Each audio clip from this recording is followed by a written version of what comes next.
Baru tahun 1832, 2 tahun setelah Perang Diponegoro, itu didatangkan para Habib dari Yaman. Ya, itu belakangan, gak melok perang. Ya, langsung datang di sini. Ya, itulah nanti diangkat oleh Belanda jadi kapten Arab macam-macam. Itu orang-orang yang dari Yaman. Ya. Bahwa kedatangan orang-orang Arab itu ada beberapa gelombang di sini. Ya. Jadi pertama yang belakangan yang pakai gelar Sayyid, ya, itu masuk ke wilayah Nusantara, termasuk di Jawa, tahun 1790-an. Ya, kenapa? Karena di negeri Arab sedang terjadi pergolakan kaum Wahabi. Ya. Jadi kaum Wahabi tahun 1790 itu menyerang Karbala. Ya, karena dianggap sesat orang-orang di Karbala karena apa? Mengkultuskan kuburannya Imam Husain yang mati di Karbala. Di situ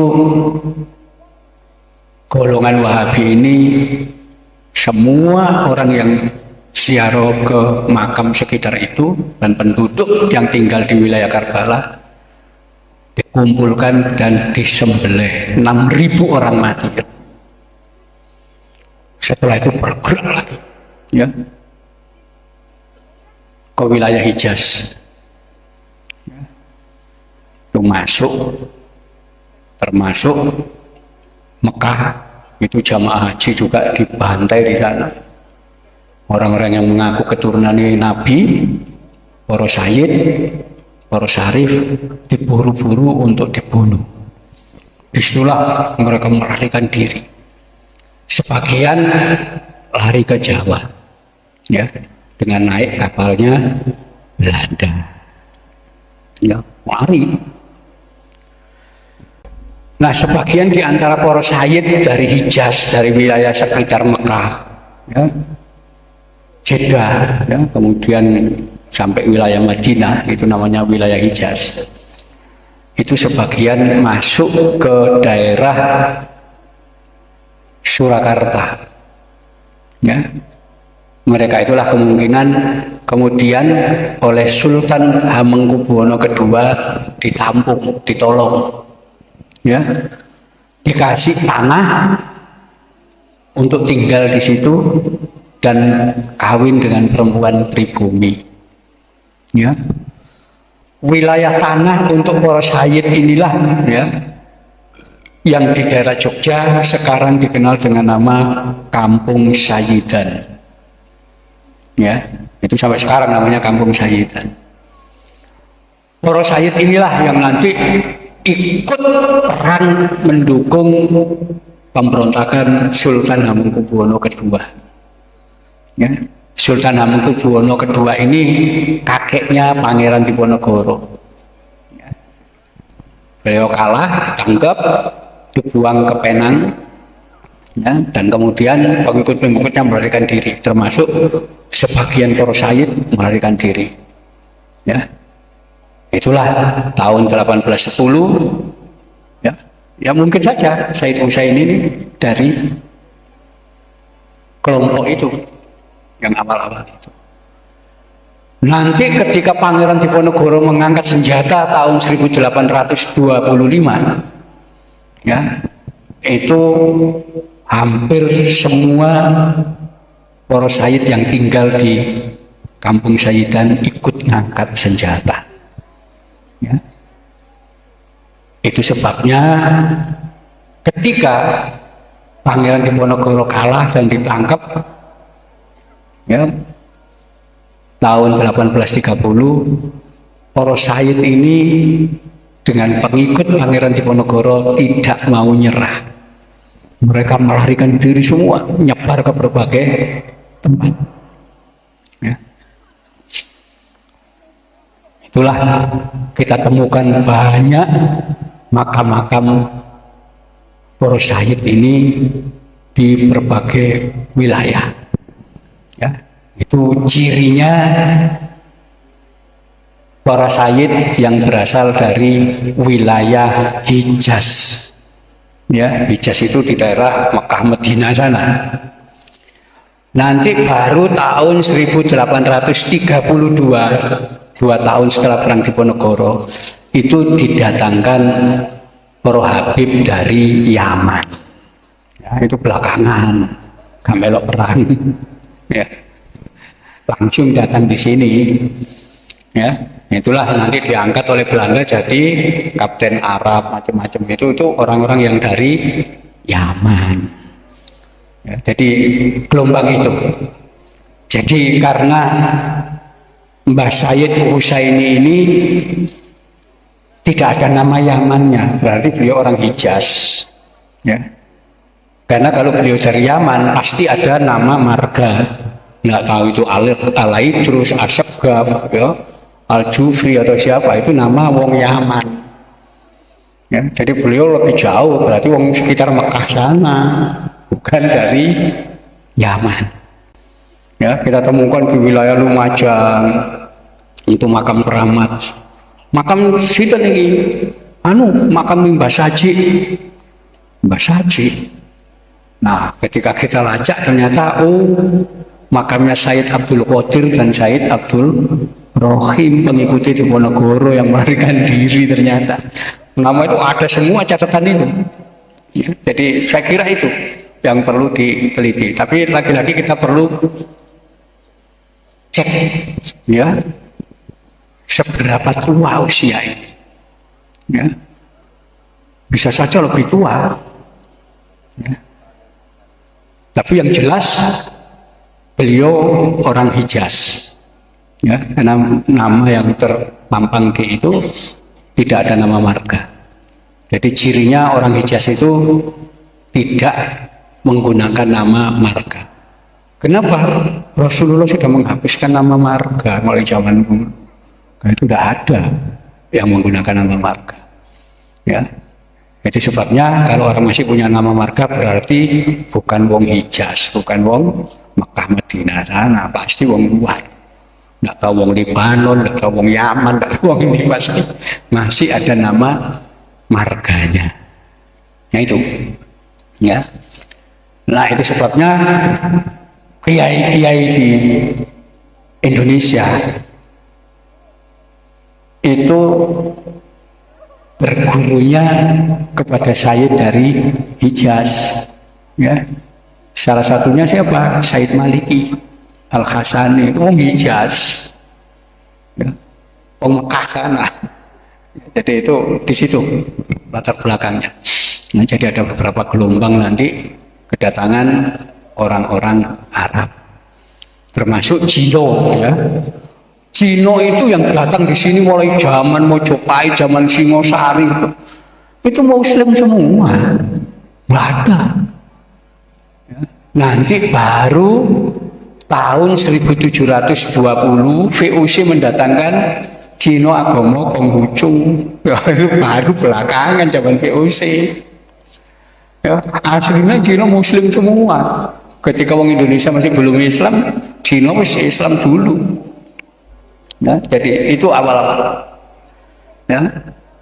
Nanti orang-orang Cina Konghucu itu yang disebut orang-orang Hokkien. Ya. Nanti kira-kira tahun 1864 datang lagi orang Cina Hakka. Ya, gelombang berikutnya yaitu wong Cina sing agamane Kristen, yaitu belakangan. Ya. Karena dianggap orang baru dan agamane Kristen. Orang-orang Cina Hokkien ini gak seneng, ya, kalau Cina agamanya Kristen. Karena itu mereka memberi sebutan orang-orang Cina Hakka ini dengan sebutan orang asing, wong asing atau tamu baru, ya, orang baru, wong asing. Nah, basa Hokkien, orang asing atau tamu baru, ya, tamu dari luar, itu basa Hokkien ini Sinhe. Wong Jawa gak bisa ngomong sinhe, singke, ya itu bedanya. Ya.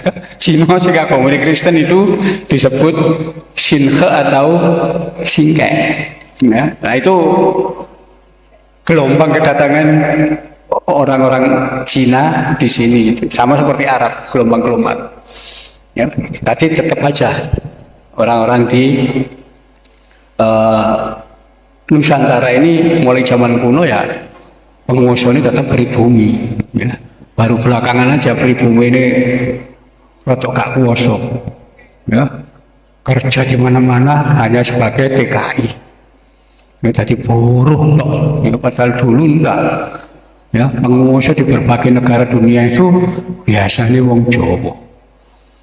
Ya, wong Jawa itu dalam sejarah pernah mendirikan kerajaan Angkor di Kamboja.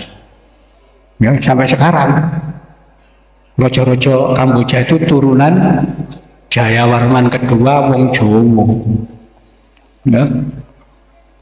Di Thailand itu juga begitu. Kerajaan itu didirikan orang dari Suwarnabhumi Sumatera, kan itu dinastinya Suwarnabhumi. Ya, nanti di situ. Nanti di wilayah Madagaskar di Afrika Timur itu juga ada pulau besar namanya Madagaskar, negara Madagaskar. Itu penduduknya bukan negro tapi wong kulitnya coklat. Ya. Kalau bicara bahasa Madagaskar itu banyak kosakata Jawa. Dan semua orang Madagaskar ngaku kita ini keturunan Jawa cuma tidak tahu Jawa sebelah mana. Sampai sekarang saya punya kamus kecil Madagaskar Indonesia. Ternyata kosakata Jawa, Jawa kuno itu hitung-hitungan esa 2, 3, 4, 5, 6, 7, 8, 9, 10, 20, 30, 40, 50. Daripada Madagaskar Jawa ya, sampai nanti ke orang Maori di Selandia Baru ya, itu bosan Jawa ini wakai, termasuk orang Hawaii, orang Fiji, itu kosakata Jawanya banyak. Jadi Jawa itu dulu nyebar kemana-mana. Ya, nah, sekarang tetap aja kebiasaan nyebar ke berbagai negara itu tetap cuma statusnya mudun. Sekarang jadi TKI. Kalau dulu penguasa, sekarang jadi TKI. Ya, jadi itu. Ya, jadi saya kira ini yang sedikit bisa saya sampaikan. Ya, jadi ini daerah bersejarah kuno kita kumpulkan. Ya, kenapa? Ini nanti identitas ke depan itu hanya bangsa yang memiliki identitas yang mampu bertahan. Kenapa? Program global, deglobalisasi itu semua identitas lokal dihilangi, dihabisi. Kenapa yang namanya globalisasi itu global? Ya. Karena itu lokal-lokal selamatan itu harus dihapus. Kenapa? Itu lokal. Tahlilan lokal, ya, itu harus dihabisi. Karena itu kalau ada golongan agama yang mengharamkan selamatan, ya, menganggap tahlilan bid'ah, ziarah kubur musyrik, itu pasti oleh bayaran atau globalisasi. Kenapa? Supaya kita tidak punya identitas. Memang programnya begitu. Kenapa wong iki kok kuat yo? Padahal nganggur kabeh. Bayaran mereka. Ini program global. Itu sebabnya NU sampai bikin program Islam Nusantara. Itu sebetulnya megang tradisi itu sampai hilang. Kenapa? Begitu kita hilang, bangsa Indonesia terhapus dari muka bumi. Kenapa? Ya memang program globalisasi begitu. Ya, masyarakat tidak boleh punya identitas. Ya, karena itu saya alhamdulillah ini ya ada desa berusaha mencari jati diri identitas. Ya. Kenapa? Oh, itu tradisi kita harus kita pegang. Karena kalau enggak habis. Ya. Berapa banyak bangsa di dunia yang habis karena tidak punya identitas, hilang. Ya, contoh orang-orang aborigin di Australia, aborigin itu kasihan, bahasa aborigin itu sudah hilang, kabeh nggak bahasa Inggris. Ya, sampai sekarang ada kursus bahasa aborigin, sing ngajar wong Inggris kulit putih. Kan kasihan itu bangsa apa ini, punya identitas. Nah, itu program globalisasi ya begitu, kita nanti udah nganggep taklilan, bid'ah, selamatan itu ya, semua. Jadi di situ ya, itu identitas kita pertahankan. Saya kira ini ya yang sedikit bisa saya sampaikan. Nanti kalau ada yang memberi masukan, monggo kita kikan ya.